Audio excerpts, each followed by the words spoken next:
जय श्री ओम नमः सिद्धे नमो अरहंताणं नमो सिद्धाणं नमो आयरियाणं नमो वज्रायाणं नमो लोये सवसाहूणं नमः श्रीवर्धमानाय निर्धूतकलिलात्मने सालोकानां त्रिलोकानां यद्विद्यादर्पणायते।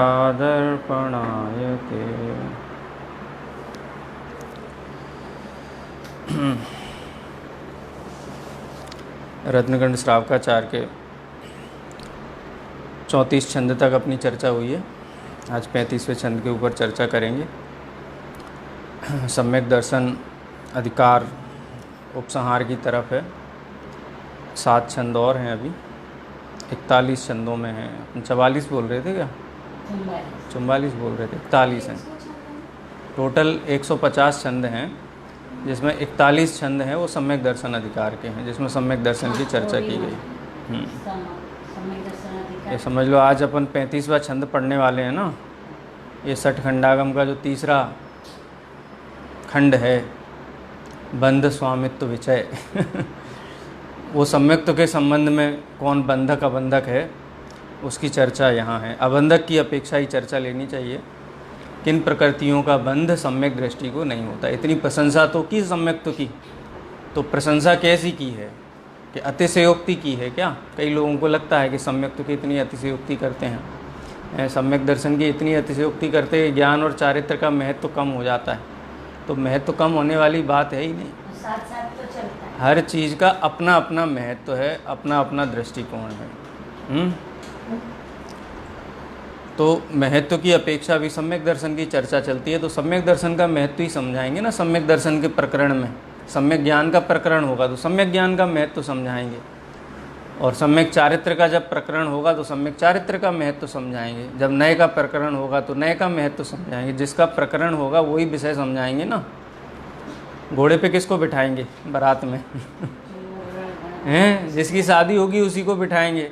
अब कोई कहे कि इसको बहुत मान दे रहे हो आप, हैं बारात में एक ही आदमी को पूरा मान दिए जा रहे हो। अरे भाई, जिसकी बारात है उसको तो मान देना ही है ना।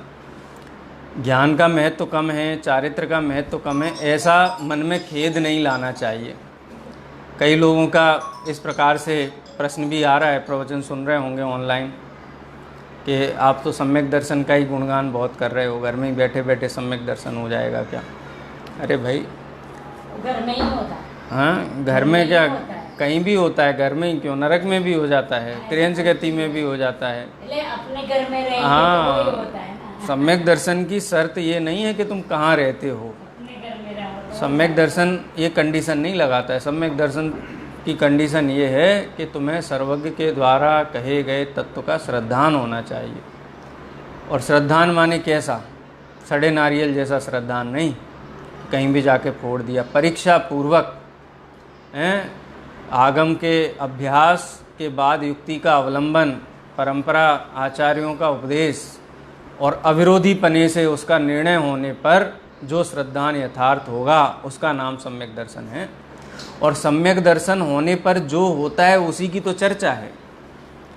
ज्ञान और चारित्र सम्यक दर्शन होने पर सम्यक तो नाम पाते हैं। भाई, कोई कितना भी तेज गति से चले, कितना भी स्पीड में एक दिशा में कितनी भी स्पीड से दौड़े, वो लक्ष्य तक कब पहुंच जाएगा? बोल, एक आदमी धीमे धीमे चल रहा है और एक व्यक्ति बहुत तेज गति से चल रहा है, तो लक्ष्य तक पहले कौन पहुंचेगा? हैं? जो मंद गति से चल रहा है वो लक्ष्य पे पहले पहुंचेगा कि जो तेज गति से चल रहा है? हैं? तो यहाँ पे युक्ति ये है कि पहले वो पहुंचेगा जो लक्ष्य की ओर चल रहा है, खाली चलने से नहीं। जो गमन है वो लक्ष्य की ओर है कि नहीं है, उसमें गति तेज और धीमी का प्रश्न नहीं है, लक्ष्य का निर्धारण का प्रश्न है। और सम्यक दर्शन नाम है लक्ष्य के निर्धारण का। सम्यक दर्शन और किसे कहते हैं? पर द्रव्यन्ते भिन्न आप में रुचि सम्यक तो भला है। रुचि माने लक्ष्य का ज्ञान हो गया ना कि लक्ष्य की रुचि है और लक्ष्य ये है मेरा। यहाँ पहुँचना है मुझे। अब कोई कहे कि मैं बहुत तेज़ दौड़ूंगा तो मैं पहले पहुँच जाऊँगा, तो पहले ये तो देख लो कि लक्ष्य तुम्हारा जिधर दौड़ रहे उधर लक्ष्य है भी कि नहीं। दया, दान, पूजा, भक्ति, बाह्य व्रताचरण, शरीर आश्रित क्रियाओं में धर्म मान करके ये कहे कि मैं तो बहुत करता हूँ, मैं तो बहुत करता हूँ। कौन सा लक्ष्य कर रहे हो? लेकिन सर्वज्ञ भगवान के द्वारा बताए हुए जीवादिक तत्वों का स्वरूप जानता नहीं है, अपना स्वरूप जानता नहीं है। पंडित साहब ने बहुत बढ़िया शब्दों का प्रयोग किया जीवाजीव तत्व संबंधी भूल के प्रकरण में कि आगम से जीवादि छह द्रव्य तो जानता है, उनकी परिभाषाएं अधिक जानता है, गुण स्थान मार्गणा स्थान में जीव का स्वरूप जानता है और समझता है कि मुझे जीव तत्व का श्रद्धान है। तो कहते हैं जीव तत्व का श्रद्धान थोड़ी ना, जीव तत्व का श्रद्धान तो वो है जिससे वेद विज्ञान जागृत हो, पर पदार्थों से रुचि हटे, वहाँ से इष्ट अनिष्ट बुद्धि हटे। तो उसका कारण तो अध्यात्म शास्त्रों में जो वेद विज्ञान के कारणभूत जीवादि तत्वों की जो चर्चा आई है वो प्रयोजनभूत चर्चा जाननी चाहिए। प्रयोजनभूत तत्व जिसकी सच्ची श्रद्धा और ज्ञान के बिना जीव का दुख दूर ना हो और वो सुखी ना हो सके, वो तो कंपलसरी है। आत्मा को जानना सुखी होने के लिए अनिवार्य कोर्स है और सबसे पहला कोर्स है, दूसरा नहीं है। आचार्य कुंद देव ने दूसरी गाथा से उन्होंने बात शुरू कर दी हैं। एकत्व निश्चय गत समय सर्वत्र सुंदर लोक में 5वीं गाथा में कहते हैं मैं तुम्हें एकत्व विभक्त आत्मा दिखलाऊंगा, एकत्व विभक्त आत्मा दिखलाऊंगा। एकत्व विभक्त आत्मा माने कि आत्मा ना मैं अपना स्वरूप, जिसका जानने का नाम सम्यक दर्शन, जिसको जानने का नाम और जिसके श्रद्धान का नाम सम्यक दर्शन है, जिसको जानने का नाम सम्यक ज्ञान है। तो आत्मा के बगैर तो मोक्ष मार्ग है ही नहीं है। ये नहीं पता दूल्हा कौन है और बारात निकाले, किसकी बारात है वो नहीं पता साहब, बस बारात है। बारात में कोई ना कोई वर भी तो होना चाहिए। तो मोक्ष मार्ग का वर शुद्धात्मा है, अपना आत्मा है। उस आत्मा का निर्णय किए बिना, लक्ष्य का निर्णय किए बिना कितना भी दौड़ो, क्या पता लक्ष्य के विपरीत दौड़ रहा हो। सोच तो ये रहा है कि मैं लक्ष्य की तरफ जा रहा हूँ, हैं। कोई अंधा व्यक्ति है जिसको ज्ञान ही नहीं है, विवेक ही नहीं है, हैं। किसी ने बोला कि तुम तेज़ दौड़ो तो तुम बच जाओगे, जंगल में आग लगी और बोले तुम तेज़ दौड़ो तो बच जाओगे। अरे तेज़ किधर दौड़े, घने जंगल में अंदर की तरफ दौड़े कि जंगल से बाहर की तरफ दौड़े, उसका बचना तो इस बात पे निर्भर करता है ना वो किस दिशा में दौड़ रहा है। और वो दिशा का निर्णय कराने वाला श्रद्धान और ज्ञान है। तो इसलिए सम्यक दर्शन की चर्चा 41 छंदों में जो महिमा आचार्य समंतभद्र देव करते हैं तो कोई अतिशयोक्ति नहीं है, बल्कि शब्द नहीं है आचार्य के पास बताने के लिए कि सम्यक दर्शन क्या चीज़, हम तुम्हें बताएं तो कैसे बताएं हैं, तुम्हें कैसे समझाएं। इसके लिए कितने सारे देखो छंद कहाँ से शुरू किए थे। सम्यक दर्शन की महिमा वाची छंद हैं 27 नंबर से शुरू किए। 27 नंबर का छंद, यदि पाप निरोधो अन्य संपदा किम प्रयोजनम। यदि तुमने पाप का निरोध कर दिया है, सम्यक दर्शन प्रकट कर लिया है, फिर तुम्हें 3 लोकों में कौन सी संपदा चाहिए हैं। सम्यक दर्शन से बढ़कर के कोई संपदा नहीं है। सम्यक दर्शन का मतलब पाप का निरोध। और ये 36वें नंबर के छंद में उसका अर्थघटन होगा। हैं कितने 27 से लेकर के 9 कारिकाएँ, तो अपन अभी 9वीं कारिका पे हैं।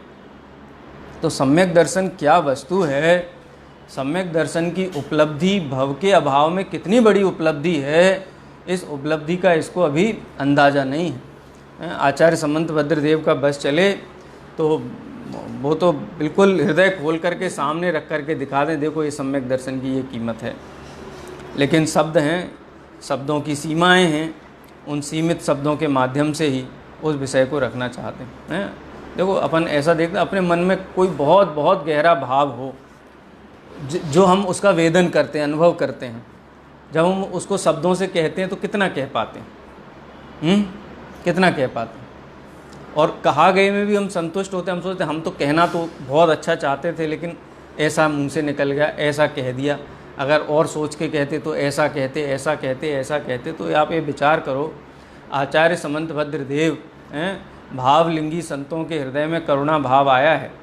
और ये 27वें नंबर के छंद से सम्यक दर्शन की प्रशंसावाची कारिकाएँ कह रहे हैं, तो वो सम्यक दर्शन कितना महत्वपूर्ण विषय होगा ये अपने को उसका समझना चाहिए। कितने छंद हैं टोटल? 150 छंद हैं और 27 से लेकर के अभी ये चर्चा चली रही है और कहाँ तक चलने वाली है देखो।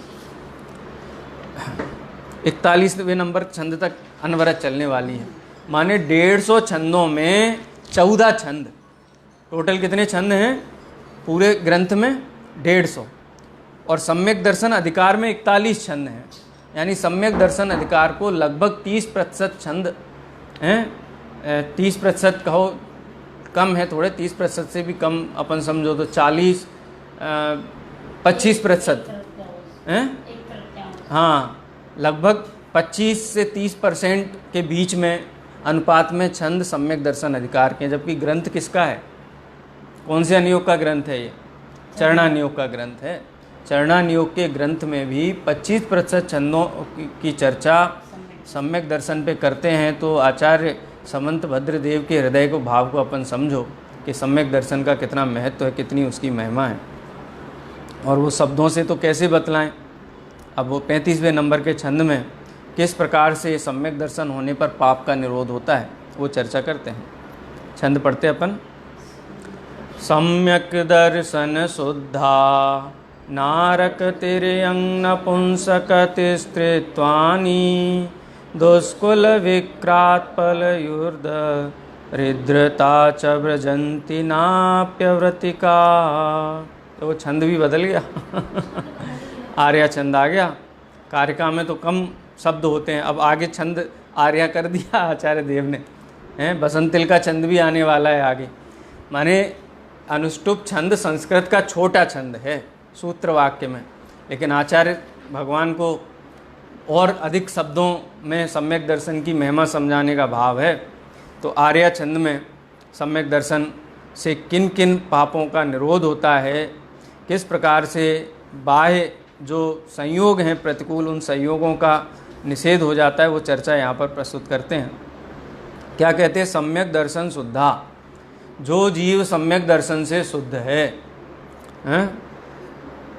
सम्यक दर्शन से शुद्ध है माने कि वो इतना शुद्ध है कि उसके ऊपर मल के छींटे भी नहीं पड़ते हैं। आजकल वो कोरोना में क्या पहनते, पीपीई किट पहनते हैं। तो पीपीई किट किस लिए पहनते हैं? कि कोई भी जो वायरस है वो वायरस नहीं आए।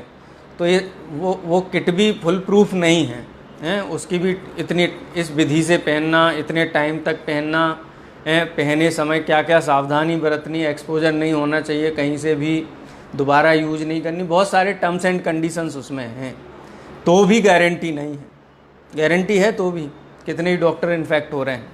लेकिन सम्यक दर्शन का जो पीपीई है, पर्सनल प्रोटेक्टिव किट सम्यक दर्शन की, आत्मा की ये पर्सनल प्रोटेक्टिव किट है कि यदि सम्यक दर्शन रूपी स्व सुरक्षा कवच यदि धारण किया हुआ है तो कहाँ कहाँ नहीं जाता है जीव, हैं। सम्यक दर्शन शुद्धा अव्रतिका अपि, उसने व्रत भी धारण ना किए हों, व्रत धारण किए हों तो बात ही क्या है, सोने पे सुहागा है। लेकिन व्रत भी यदि धारण नहीं किए हुए हों तो क्या कहते हैं? सम्यक दर्शन शुद्धा। और सबसे अंतिम शब्द देखो, न अपि अव्रतिकाः। न शब्द तो पहले छोड़ दो, अपि अव्रतिकाः। सम्यक दर्शन शुद्धा अव्रतिकाः अपि, यानी सम्यक दृष्टि जीव ने यदि प्रतिज्ञा पूर्वक भी पापों का त्याग नहीं किया है तो भी उसके जीवन से पाप दूर हट जाते हैं, तो भी पाप उसके जीवन से छूट जाते हैं। और पाप छूट जाने के कारण क्या होता है? वो जीव कभी भी कहाँ नहीं जाता है? नरक गति का उसको बंध नहीं होता है। तिर्यंच गति में वो जीव नहीं जाता है। नपुंसक कभी नपुंसक नहीं होता है। स्त्री त्वानी स्त्री पर्याय में उत्पन्न नहीं होता है। दुष्कुल कभी हीन कुल में जन्म नहीं लेता है। जिस कुल को जो लोक निंद हो, लोग जिसको आदर की दृष्टि से ना देखते हों, ऐसे कुल में भी सम्यक दृष्टि जीव उत्पन्न नहीं होता है।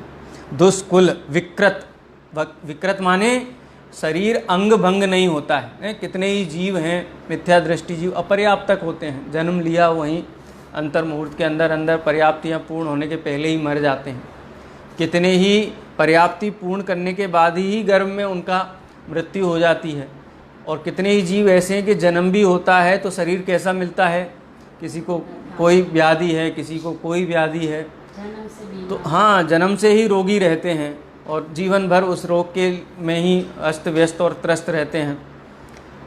तो कहने का तात्पर्य है कि सम्यक दृष्टि जीव अच्छे परिवार में ही जन्म लेता है, जहाँ पर माता पिता भी धर्म के संस्कार वाले मिलते हैं, कुटुंब भी धर्म के संस्कार वाला होता है।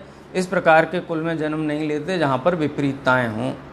दुष्कुल विकृत अल्पायु नहीं होते हैं, अकाल मृत्यु नहीं होती। जितना आयुष से बांधा हुआ है उसकी उदीर्णा नहीं होती। अब कोई जीव मनुष्य गति का बंद किया, उसने मान लो 70 साल का बंद किया और 35 साल में ही उसका आयु कर्म के निषेकों की क्या हो गई, उदीर्णा हो गई हैं, तो मर जाए। अथवा पूर्व में ही आयु बांधी थी, अल्पायु ही बांधी उसी समय से। तो सम्यक दृष्टि जीव अल्पायु नहीं बांधता है और उसकी बांधी हुई आयु में उदीर्णा भी नहीं होती। इसका मतलब है अल्पायु नहीं होता है। दरिद्रताम, और कभी दरिद्रता को प्राप्त नहीं होता है। दरिद्रताम न व्रजंती, दरिद्रता को प्राप्त नहीं होता है। अब आयु बांध दिया, अल्पायु बांध दिया और फिर सम्यक दर्शन हुआ। अल्पायु बांधी है, उसके बाद समय उसका आता है, अगर किसी जीव ने अपर्याप्तक मनुष्य की आयु बांधी है और उसको सम्यक दर्शन हो जाए, हाँ, तो वो भोग भूमिया मनुष्य होता है जाकर के, और पूर्ण आयु के साथ में होता है। तो हाँ, आयु में मनुष्य आयु त्रियंच आयु रूप नहीं होगी, त्रियंच आयु मनुष्य आयु रूप नहीं होगी, मनुष्य आयु बांधनी। ऐसी त्रियंच आयु का भी है। त्रियंच आयु में किसी ने एक इंद्री की भी बांध ली, एक इंद्री की भी बांध ली माने एक इंद्री, 2 इंद्री, 3 इंद्री, 4 इंद्री, 5 इंद्री असंगी किसी जीव की आयु से अगर बांध ली है, माने आयु का बंध प्रारंभ हो गया है और सम्यक दर्शन हो जाए जीव को, तो क्या होगा, तो त्रियंच गति तो नहीं बदलेगी, लेकिन त्रियंच गति में भी उत्तम भोग भूमि में जाकर के त्रियंच होगा, भोग भूमिया त्रियंच होगा, और जहाँ पर उसको अनुकूलताएं होंगी। माने मिथ्यात्व अवस्था में बांधा हुआ जो आयुष्य के संबंध में ये है ना कि उसमें संक्रमण नहीं होता है। बाकी में तो होता है, साता का साता रूप हो जाता है, साता का साता रूप हो जाता है, 7वें नरक का प्रथम नरक रूप हो जाता है, त्रियंच में एक इंद्रिय का पंचेंद्रिय रूप हो जाता है। लेकिन त्रियंच गति का मनुष्य आयु नहीं होगा, मनुष्य आयु का देव आयु नहीं होगा, देव आयु का त्रियंच आयु नहीं होगा। तो ऐसे आयुओं में परस्पर संक्रमण की व्यवस्था नहीं है। लेकिन किसी जीव ने मिथ्यात्व अवस्था में ही आयु का बंद कर लिया हो, तो देवगति की अपेक्षा से भी यदि देखो तो देवगति में भवनवासी व्यंतर आदि की आयु बांध ली हो, तो क्या होगा, सम्यक दर्शन हो जाने के बाद में कि उसका संक्रमण होकर के वो जो कल्पवासी विमानवासी जो देव हैं उस रूप उसकी आयु बंद हो जाता है। ठीक है, त्रियंच आयु में भी एक इंद्री का बंद कर लिया हो, निगोद का बंद कर लिया हो पूर्व में, और बाद में तत्व का निर्णय करके सम्यक दर्शन धारण किया हो, तो भोग भूमिया त्रियंच होगा। अपर्याप्तक मनुष्य, अपर्याप्तक माने इतनी आयु बांधी थी कि गर्भ में जाता, जन्म स्थान पर जाता और पर्याप्तियाँ पूर्ण करने के पहले उसका मरण हो जाता। लेकिन सम्यक दर्शन प्रकट कर लिया है तो वो आयुष्य फिर भोग भूमिया मनुष्य के रूप में उसकी संक्रमित हो जाती है, और वहाँ भी उसको अनुकूलताएँ, सर्व अनुकूलताओं में वो जीव रहता है। अब देखो इसमें कितने शब्द आए, नारक, त्रियंच, नपुंसक, स्त्री, दुष्कुल, विकृत, अल्पायु, दरिद्रता, कितने हुए, टोटल 8 हुए ना। और 6 डाला में तो बहुत आए हैं, प्रथम नरक बिन, सठ, भू, ज्योतिष, बान, भवन, संड, नारी, वहाँ पे बहुत लंबी लिस्ट आई है। यहाँ पर कुछ लिस्ट में नाम शामिल नहीं है। कौन सी लिस्ट में नाम शामिल नहीं है यहाँ पर कौन कौन से शामिल नहीं हैं? हाँ, टीका में तो है, अपन मूल छंदों के ऊपर चर्चा कर रहे हैं। तो यहाँ पर भवनवासी की बात नहीं है, ज्योतिष की बात नहीं है, व्यंतरों की बात नहीं है, तो वो बात नहीं है, वो भी यहाँ पर शामिल कर लेनी चाहिए। ठीक है, नरक गति के आयु का बंध यदि प्रारंभ हो गया है तो ही प्रथम नरक में जाएगा। त्रियंच में भी एकेंद्रिय आदि का बंध किया हो तो ही त्रियंच होगा, पहले मिथ्यात्व अवस्था में यदि हो गया। सम्यक्त की अवस्था में इनका बंध नहीं होता है। जीव सम्यक दृष्टि हो जाने के बाद आयु का बंध करेगा तो देवों में करेगा, तो देवों में कल्पवासी, ऊपर के विमानों में जाएगा, और मनुष्य होगा तो कैसा मनुष्य होगा, उत्तम कुल वाला होगा, शरीर का जो भी आंगों पांग और जो भी शरीर की माने शारीरिक विकृतियों से रहित, और अल्पायु नहीं होगा और दरिद्री नहीं होगा। इस प्रकार से सम्यक दृष्टि जीव यदि अविरति भी है, और तो इनका बंध होता क्यों है? नरक आयु का बंध क्यों होता है? तिर्यंच आयु का बंध क्यों होता है? दरिद्री क्यों होता है जीव? अकाल मृत्यु उसकी अल्पायु का बंध क्यों करता है? क्या कारण है उसका? उसका कारण तो यही है, अन्याय नीति अभक्ष है। जीवन में अन्यायों से भरा हुआ है, 7 व्यसन 5 पापों की प्रवृत्ति ऐसी हो रही कि विचार ही नहीं करता है। किसी की भी रक्षा का भाव नहीं है उसको। मिथ्या दृष्टि जीव को किसी की भी रक्षा का भाव नहीं है, न स्व की न पर की। इसलिए वो ऐसे महान पाप का बंध करता है, इसीलिए दुर्गति की प्राप्ति होती है। और सम्यक दृष्टि जीव अन्याय अनीति अभक्ष से अत्यंत रहित होता है। जीवन बहुत न्यायपूर्ण होता है, बहुत न्यायपूर्ण जीवन सम्यक दृष्टि जीवों का होता है, इसलिए पाप का बंध भी नहीं होता है। इस प्रकार से ये 35वें नंबर के छंद में आचार्य समंत भद्रदेव समझाते हैं कि यदि तुम्हें नरकादि त्रियंच आदि से इन गतियों से बचना है तो उसका उपाय भी एक ही है। वो उपाय कौन सा है? सम्यक दर्शन, कोई अन्य उपाय नहीं है। नाम कर्म की प्रकृति है। नरकायु तो आयु कर्म की एक प्रकृति का नाम है। अब नरक में जाएगा तो नरक में जाने के समय उसके शरीर भी नरक जैसा होना चाहिए, हुंडक संस्थान जो भी है ना, शारीरिक जो स्थितियां हैं वो भी वैसी होनी चाहिए। तो तत्संबंधी नाम कर्म का एक नाम है। देश काल वातावरण वैसा वहाँ पर उसके अनुकूल शरीर का होना। नाम कर्म को उपमा दी है आचार्य नेमी चंद्र ने चित्रकार की। जैसे चित्रकार क्या करता है?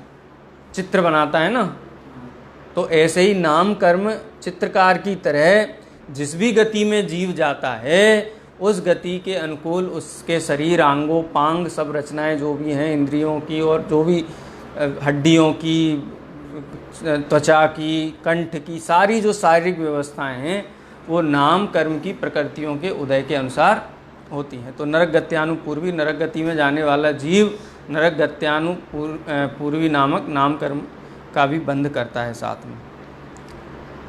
ठीक है। इस प्रकार से 35वें नंबर के छंद में सम्यक्त की महिमा किस प्रकार से, अब इसमें कोई अतिशयोक्ति की है क्या आचार्य ने?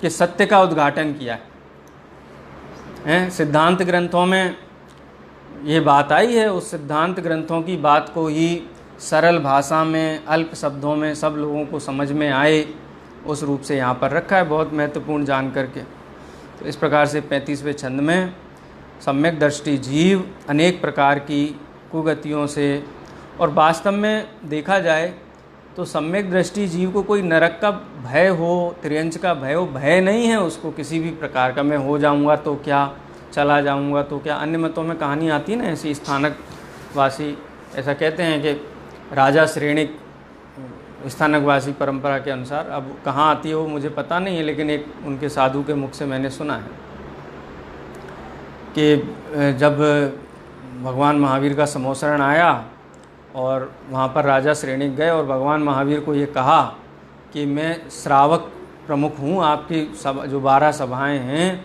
उसमें श्रावकों की जो सभा है मैं उस सभा का मुख्य श्रोता हूँ और आपका भक्त हूँ और भविष्य में होने वाला तीर्थंकर हूँ, सम्यक दृष्टि हूँ, और आपके ज्ञान में झलकता है कि मैं नरक में जाने वाला हूँ। माने अपने 7 भव दिखाई देते हैं ना, तो उनको जो भी आगे के 2 और पीछे के 3-6 भव जो भी दिखाई दिए, सामान्य तो जिनके 7 भव होते हैं उनको 7 दिखाई देते हैं, जिनके आगामी 2 ही भव हैं उनको 6 दिखाई देते हैं, जिनका 1 और है उनको 5 दिखाई देते हैं, जो तद्भव मोक्षगामी उनको 4 भव ही दिखाई देते हैं। तो ऐसी व्यवस्था है वहाँ पर। तो भगवान महावीर को ऐसा बोलते हैं कि यदि मैं नरक में गया तो मेरा तो क्या है, मैं तो तुच्छ जीव हूँ, लेकिन आप तो तीनों लोगों के नाथ तीर्थंकर हो, आपकी बहुत बदनामी होगी इसमें। तो आप कुछ इसका निवारण का उपाय बताओ। उसमें उपाय भी बताया, कुछ सामायिक करो, सामायिक किसी से उधार ले लो, उनको 3 कंडीशन बताई थी। वो अपनी रुचि का विषय नहीं है इसलिए ध्यान में नहीं है, लेकिन ऐसे सम्यक दृष्टि जीव तुम्हारी दर्शन करने को लिया, कसाई को बोल तू गाय नहीं मारे, एक तो रोक, तो इसको रोक, 3 कंडीशन। हाँ हाँ हाँ और जो दर्शन करने नहीं आते उसको दर्शन करने को देखा है। हाँ। तीसरा तो तीनों को बोलते इसमें क्या है, मैं करवा दूंगी। हाँ, कंजूस है, उसको धन का दान करने को, तो वो नहीं दान करता है। और जो उसकी मासी का दर्शन करने को लाते तो आंखें फोड़ देते, दर्शन नहीं माने करते। वो और उपाय भी बताते हाँ, हैं। और वो कसाई को जेल में पूर देता तो शरीर से वो निकाल के वो भैंसा मार के मारता है, लेकिन वो मार के ही रहता है, तो तीनों का शरत पूरी नहीं होती है। फिर वापस आता है, हाँ तो जो होना है वो बदल नहीं सकते, वो बात है। हाँ, मैंने वो 3 शर्तें जो दी थी, वो 3 शर्तों में एक भी शर्त पूरी नहीं होती। कोई मानता नहीं, हाँ, उसका जो कर्म है ना वो छोड़ता नहीं है। कसाई वध करने को भी नहीं छोड़ता, और उसको पूर दिया जेल में। हाँ। तो उसने उसका मेल के भैंसे बना के 500 भैंस मारता है दिन का। हाँ हाँ। और वो दान करने वाला है, दान नहीं किया, और वो दर्शन करने लेके आए तो उसने आंखें फोड़ दी, लेकिन भगवान के दर्शन नहीं किए। जो जो देखी वीतराग ने, सो सो होसी वीरा रे। लेकिन यहाँ पर मूल प्रश्न ये है, क्या सम्यक दृष्टि जीव को भगवान के ज्ञान में झलकी हुई पर्याय को पलटने का परिणाम आता है क्या? नहीं बदल सकते ना। हाँ, मिथ्या दृष्टि को आए तो समझो कि इस देव पे श्रद्धा नहीं है, सर्वज्ञता पे श्रद्धा नहीं है, भय है, अपने आत्म स्वभाव की त्रिकालवर्ती पने पे, नित्यता पे, अपने स्वभाव की परिपूर्णता पे भरोसा नहीं हो, तो इस प्रकार के उल्टी पुरुषार्थ करने का, विपरीत पुरुषार्थ करने का प्रसंग बन सकता है।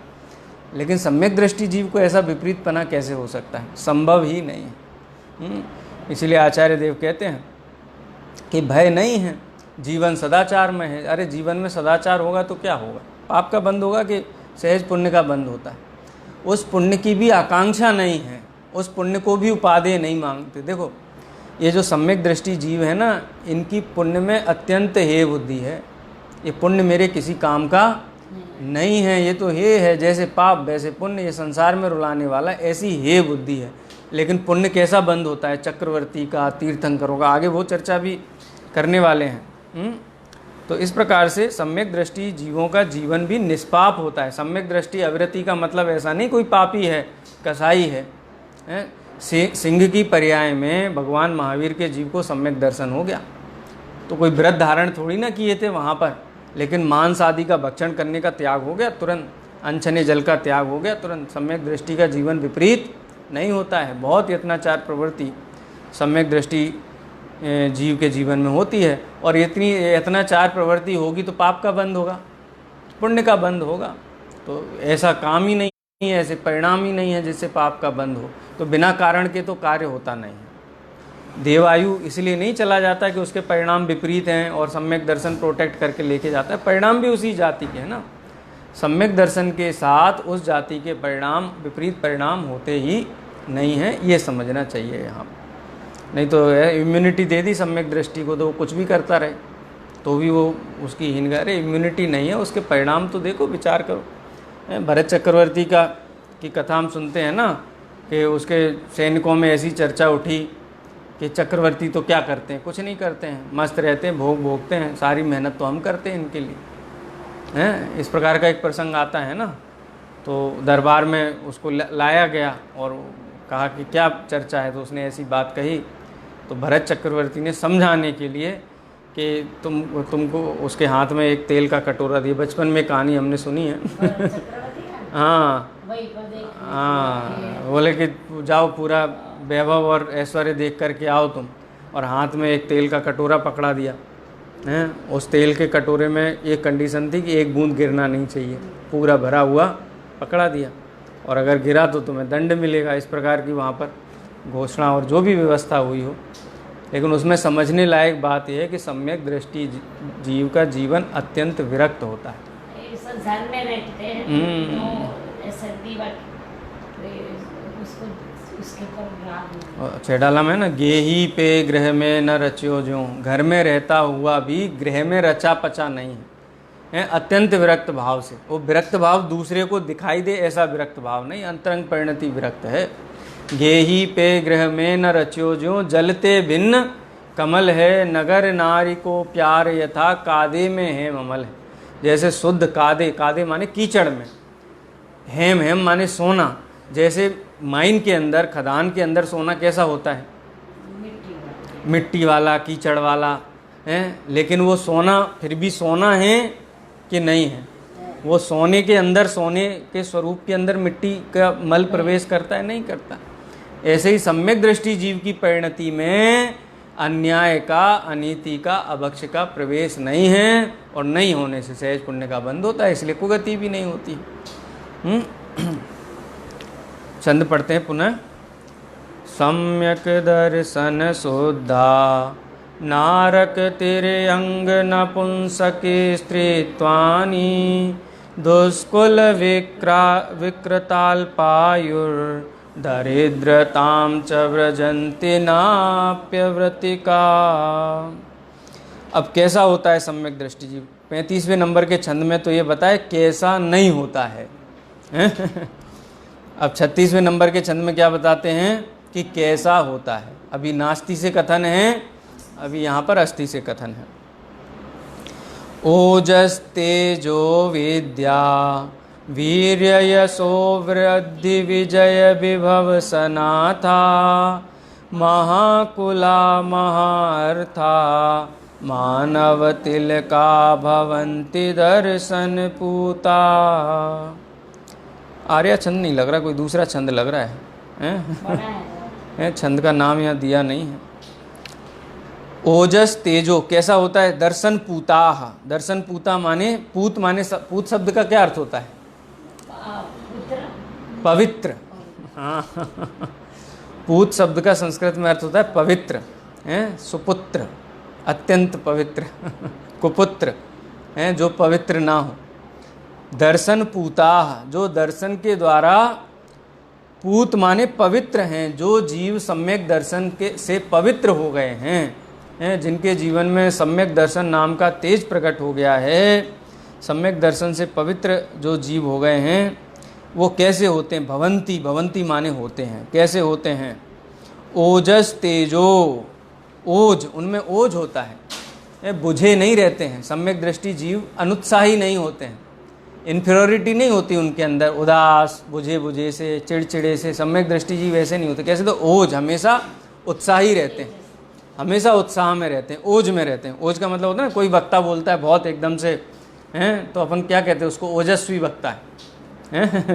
बहुत वीर रस के साथ में, बहुत उत्साह के साथ में, भाव भंगिमाओं के साथ में, हैं, इस प्रकार से, हैं, क्या बोलते हैं अपन? उत्साही हो जाए, सारी की सारी सभा है, हाँ, उसको देख करके थकान उतर जाए। तो कैसे होते सम्यक दृष्टि जीव? ओजवान होते हैं, जो अत्यंत हीन भाव में पड़ा हुआ है, इन्फीरियरिटी में पड़ा हुआ है, 24 घंटे टेंशन में रहता है, वो सम्यक दृष्टि जीवों में ऐसा नहीं, ओजवान होते हैं। और कैसे होते हैं?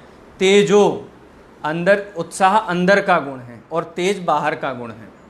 शरीर में उत्साह नहीं होता है, उत्साह तो अंदर का गुण है ना, अंतरंग प्रवृत्ति है उत्साह।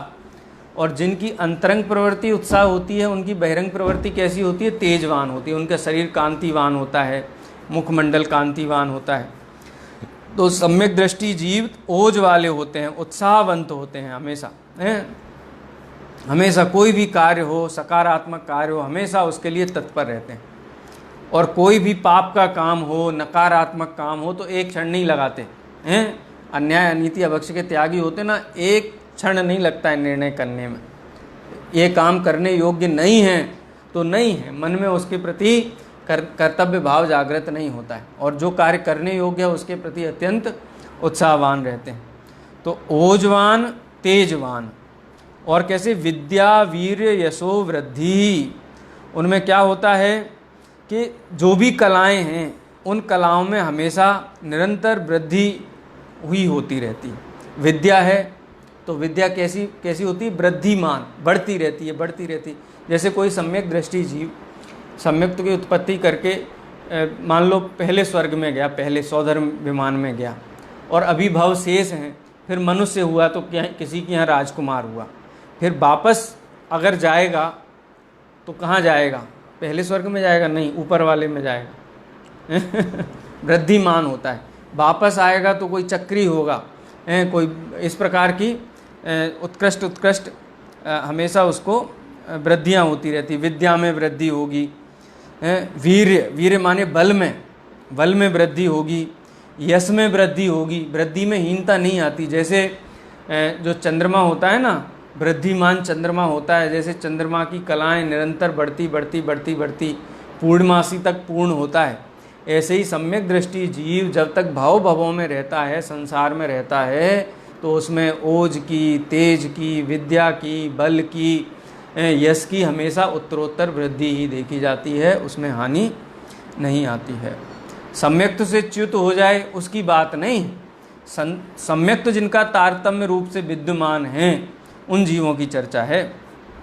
विजय विभव सनाथा, और हमेशा विजय श्री ही उनको प्राप्त होती है, अन्य जीव उनके प्रभाव से पीछे हट जाते हैं, विजय प्राप्त होती है, वैभव प्राप्त होता है, धन धान्य आदि बहुत सर्व प्रकार की संपत्तियां उनको प्राप्त होती हैं। सनाथाह, और उनका जो कहना चाहिए, सनाथ का मतलब क्या होता है, उनका कुटुंब परिवार बहुत समृद्ध, बहुत उत्तम लोगों से परिपूर्ण, माने कुल में भी ऐसे हीन दीन टाइप के लोग जन्म नहीं लेते हैं।